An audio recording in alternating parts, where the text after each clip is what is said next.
Rádio Unaerp.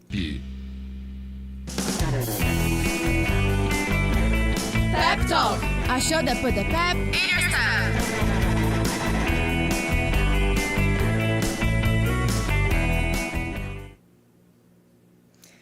Hey listener, welcome to another episode of Pep Talk, bringing you the latest updates of the week. I'm your host, Helena Fisher. I was born and raised in New York, which is why this podcast is entirely in English. It's the language I learned to think, speak, and question in. In today's episode, we'll dive into a topic that's been stirring up international politics and economics: the new tax policies implemented by President Donald Trump and the changes to the U.S. tax system in 2025.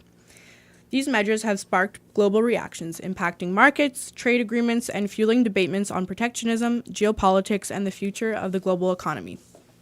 To help us understand the impact of these decisions and what they mean for countries like Brazil, we are honored to welcome Christian Ganzert, university professor, researcher, and entrepreneur.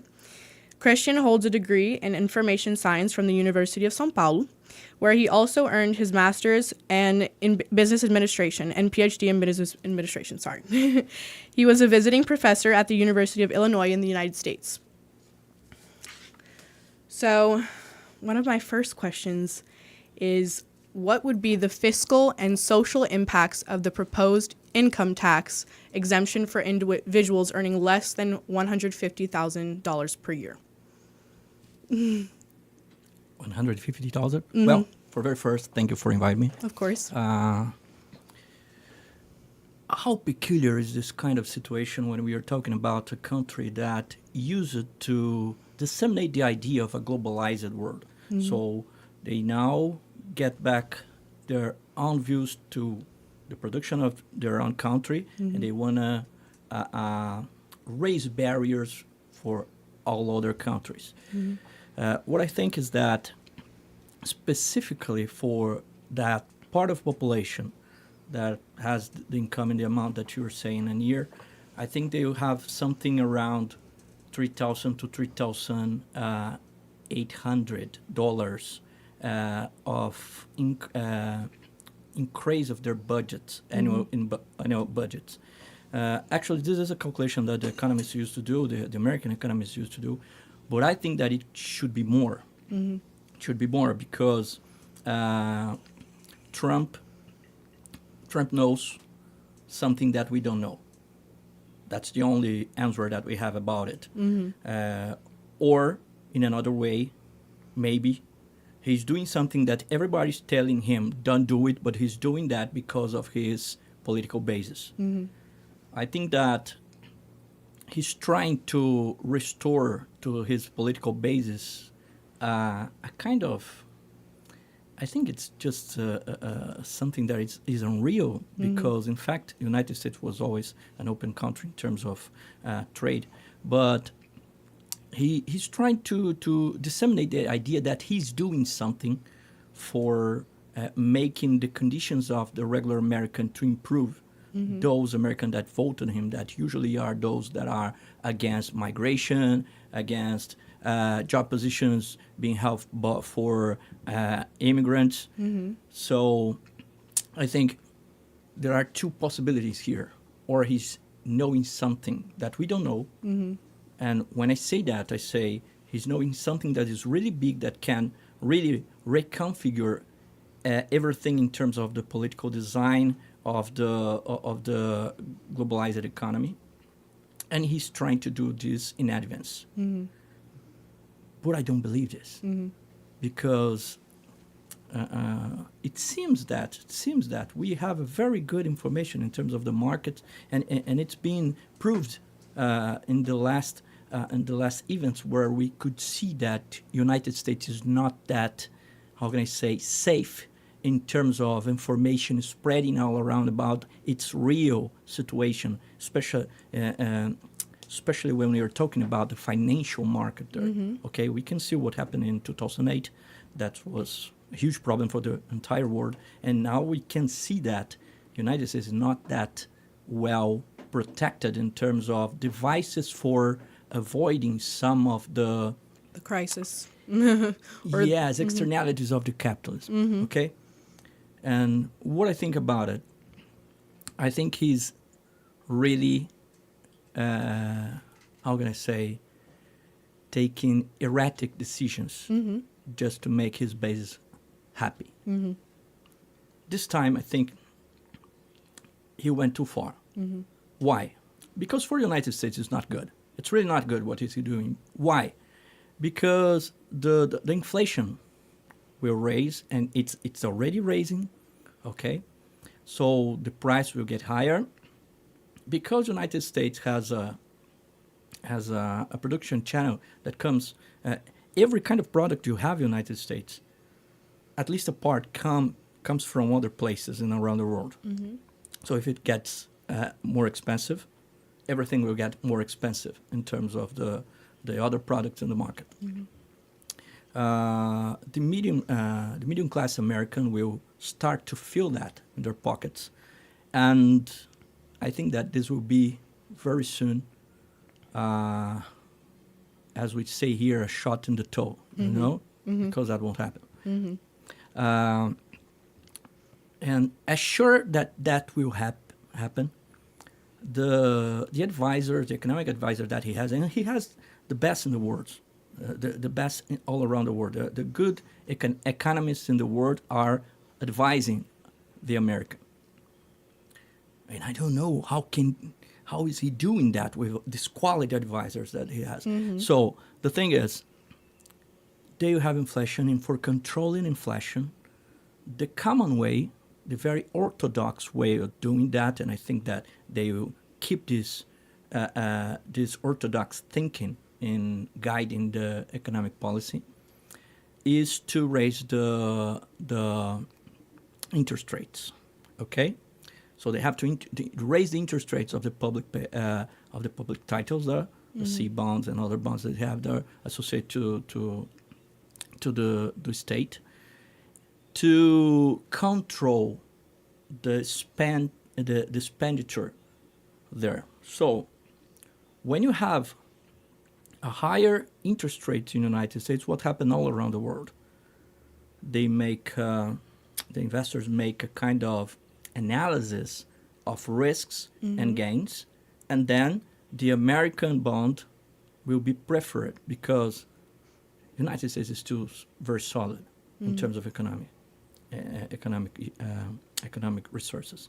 So what will happen is that you have a flow of resources that will come back. And when I say resources, actually I'm saying dollars, okay? And that's exactly why everybody now around the world is talking about, well, isn't it the time of thinking about a second world currency that is not dollar?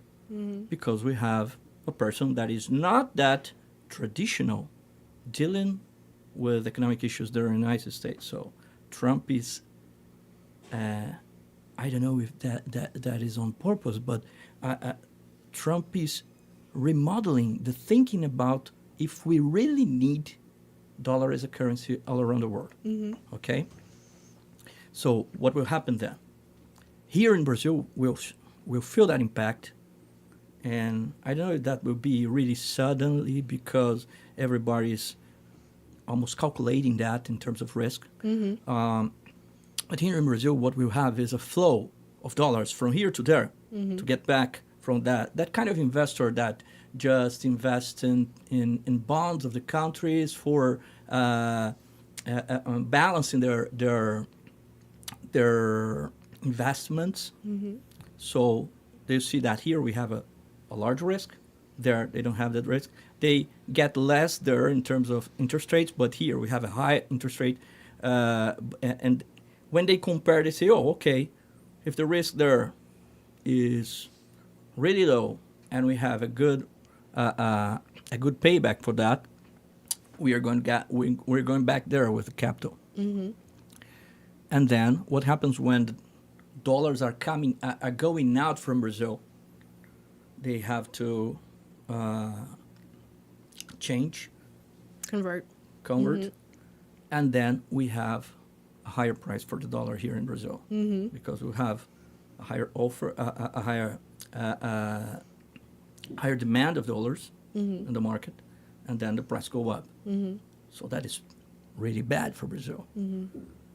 I know that the agriculture industry is really cheering about what is happening now, because we will be the greatest supplier of China in terms of soy, and other countries that used to buy from the United States, used to sell to them and buy to them, they start to buy from us. Because the United States is one of the top producers in agricultural common goods. So the thing is, I don't see a very good horizon for Brazilian economy if we don't adjust some issues. Okay, I know maybe these agricultural goods that used to go there, maybe the producers start to sell here inside, and the prices go lower. But I don't think that will be what they would do once the dollar will be very well paid in terms of real.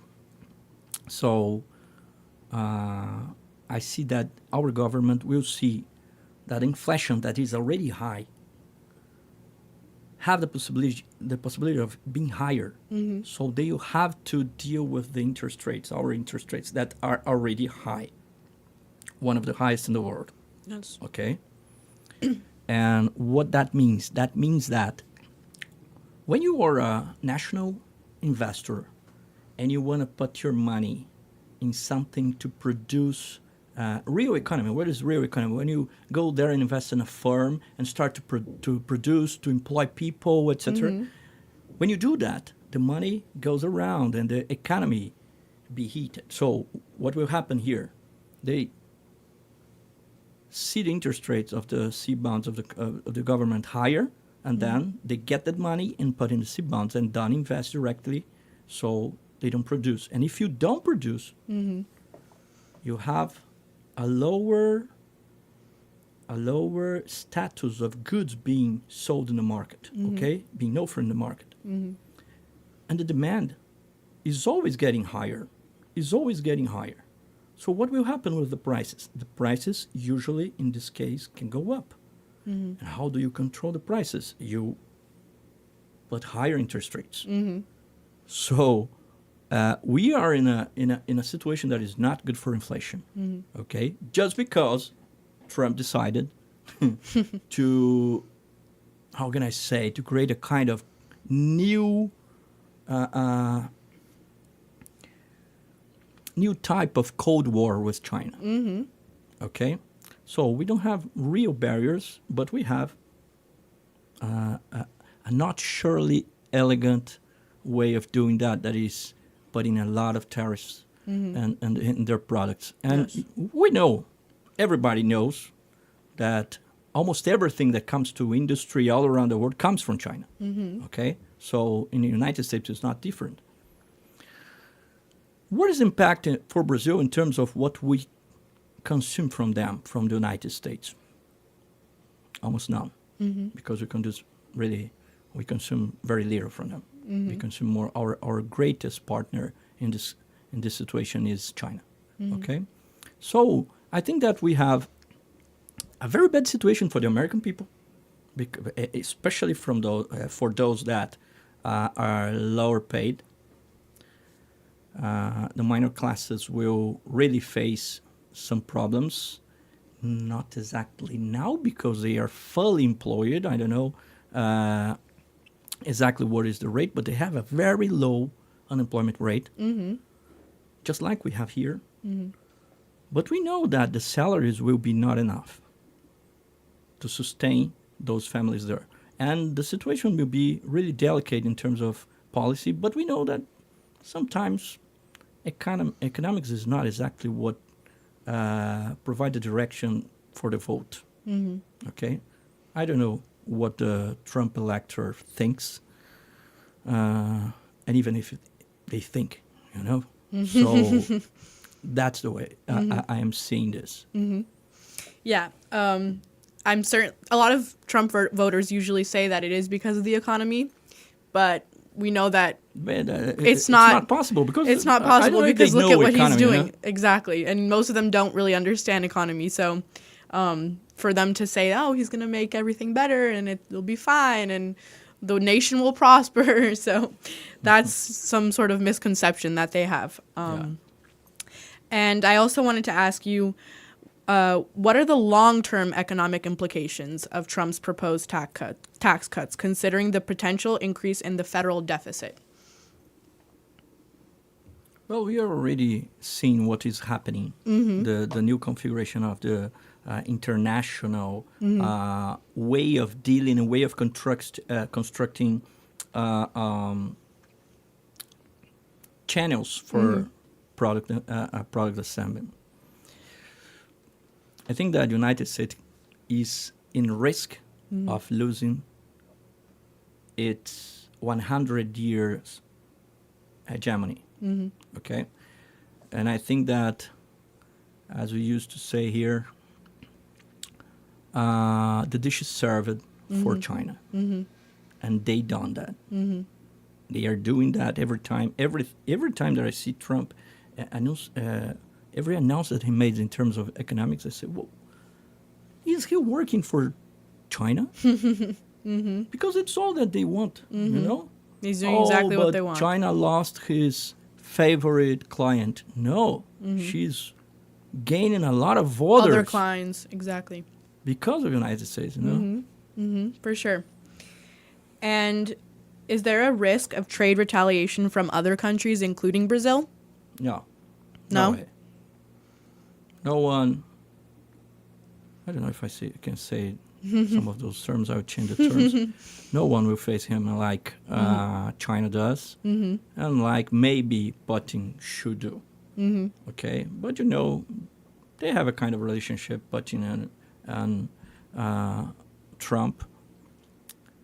And what I think is that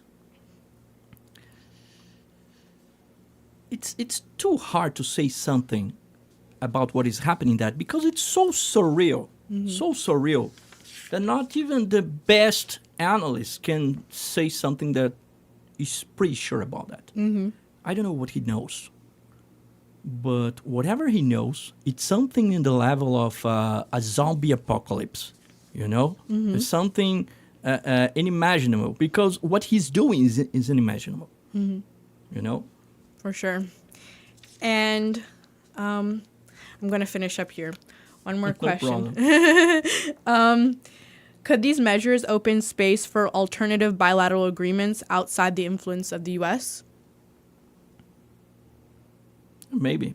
Actually, in Brazil, we don't have this kind of thing. We do agreements with everyone, and if United States don't like it, our actual president is not dealing with that. The later, maybe the last one would really be, I don't know, more skeptic about any other relationship with no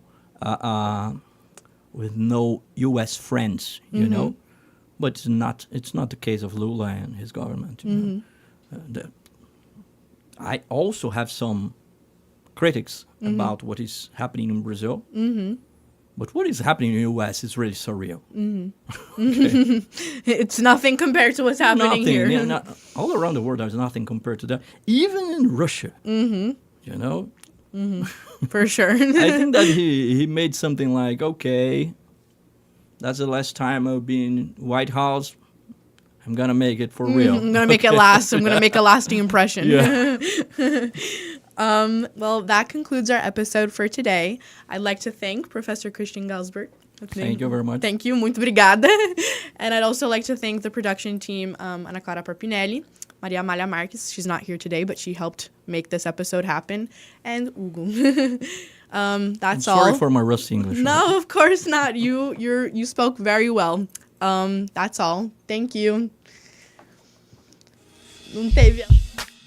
Você acompanhou mais uma transmissão da Rádio Unaerp. Audiovisual, Andrei Violante.